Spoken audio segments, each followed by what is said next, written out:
Ayan guys, calamares tayo ng pusit. Hindi kami masyadong nag-uusap, pero medyo nakapag-uusap kami tungkol sa mga ganap namin sa buhay. Minsan po, hindi ko maiwasan ang malungkot kapag Ayun na, kaya na po.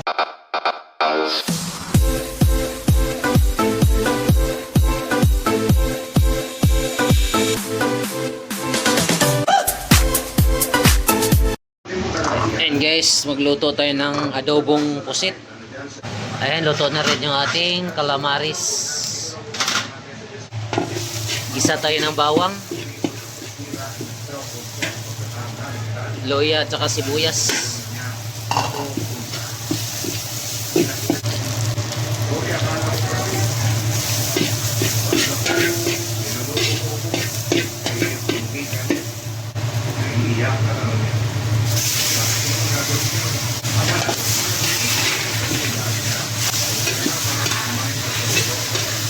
Binukod ko yung ano guys, ulo at saka buntot.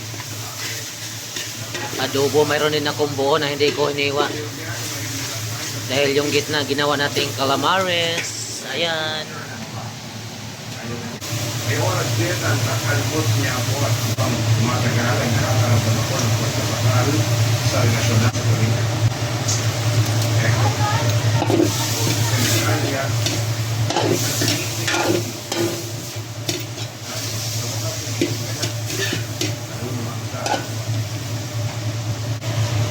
Dumating ako, akala ko bata pa lang kasi ay naghiwalay na ang mga magulang niya at doon siya pinagpasapasahan dahil niya pakaluto. Siya maanong siguro kaya kasi pinagtagpo ng dalawa.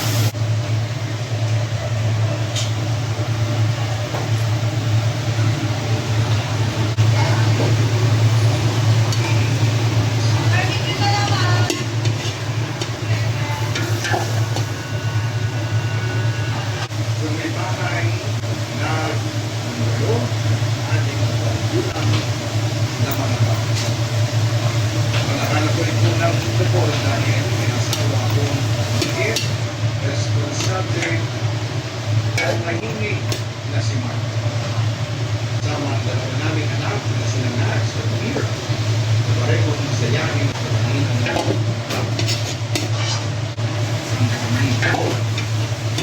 Naging normal na ganung senaryo, nalit na magtanong ng paulit-ulit. Nilulog-lulaan ang sarili ko sa mga kaibigan at sa social. Kung saan ay ako napigod ng umiti kahit pagod na ang puso ko sa mga nangyayari. Kaya sa makilala ko si Rico sa project coordinator sa family. Pagkakasya ng mga ko ang sarili ko kasi pinupulin niya ako pagkagal ko ang pinakamain pero ngunit sobrang siya ko sa pagkakala niya at nagulungan ng pagmamahal sa akin. Ayan yung adobo natin na pusit guys. Ayan, luto na. Ito naman yung sausawan natin, calamares. Ako ang lumampas sa linya na dapat ay hindi ko So, tikman na natin. dahil may sarili akong pamilya yan din sa Rico. Hindi pa sa isang linggo na hindi na Crispy. kami nagpansinan o ni Rico. Masarap nga. Bawat araw na yun. Nangungulila kami sa presensya ng isang Let's go, kain na po tayo. Kuhaan tayo ng kanin. kami ng pagkakataong makapag-usap na masinsinan ay makabubuti daw. Kain na, Bing. Na lamang ay gawin niya. Let's go mga idol. Kanin na tayo. Manghang yung sausawan natin. Pero maapad. Kahit na anong Hello mga idol, kain na tayo. Habang nakikinig tayo ng Papa Dudut. Nalipat din ako ng department noon, kaya lalo kami nagkaroon ng balik. Sa aming dalawa.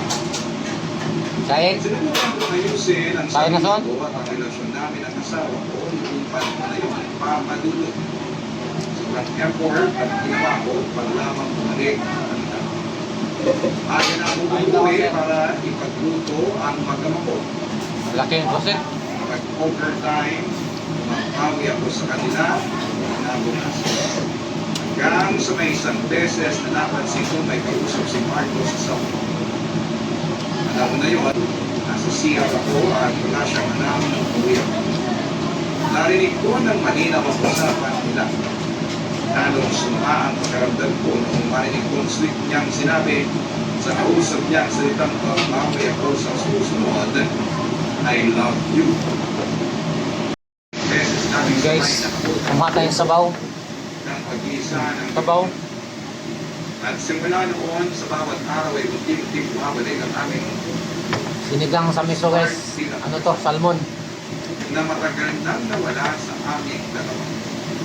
Every weekend, lumalabas na rin kami buong pamilya. Madalas na pag-uwi niya ng mas maaga at madalas din na pinatrabaho na namin ang isa't isa.